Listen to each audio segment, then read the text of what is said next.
ইরানের নতুন ক্ষেপণাস্ত্র ইসরায়েলকে গোলকধাঁধায় ফেলেছে। তেহরানে মার্কিন বিমান হামলার পর ইসরায়েলে দফায় দফায় রকেট নিক্ষেপ করে ইরান। হামলার লক্ষ্যবস্তুও ছিল বেশ বিস্তৃত।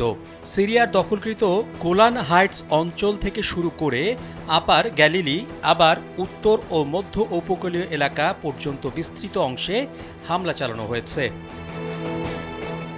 তবে আশ্চর্যের বিষয় হল, ইরানের নতুন ক্ষেপণাস্ত্রে ইসরায়েলে আগাম সতর্কতামূলক কোনো সাইরেন বাজেনি।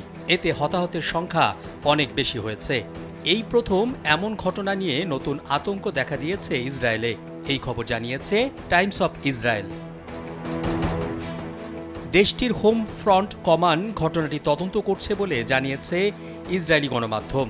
ইসরায়েলি চিকিৎসা কর্মীরা বলছেন, সর্বশেষ ইরানি ক্ষেপণাস্ত্র হামলায় দেশ জুড়ে 10টিরও বেশি আঘাতপ্রাপ্ত স্থানে জরুরি সেবা দেওয়া হয়েছে।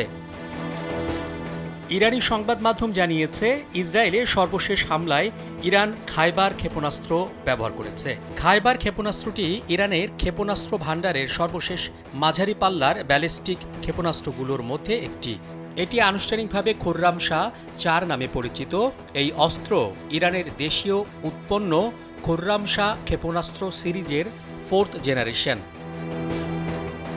2000 কিলোমিটার পাল্লার খাইবার ক্ষেপণাস্ত্র 1500 কেজি ওজনের ওয়ারহেড বহনে সক্ষম, যা ইরানের মাঝারি পাল্লার ক্ষেপণাস্ত্রগুলির মধ্যে সবচেয়ে ভারী ওয়ারহেডগুলোর একটি।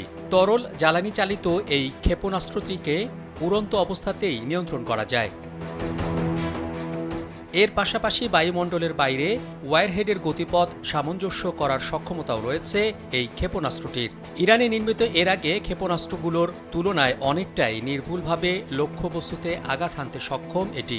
প্রযুক্তিগতভাবে খাইবারের সর্বোচ্চ গতি বায়ুমণ্ডলের বাইরে আনুমানিক ম্যাক 16, যা শব্দের গতি 16 গুণ।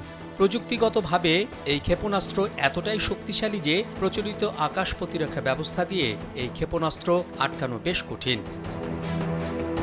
মোহাম্মদ শাহাবুদ্দিন মাহতাব, কালবেলা।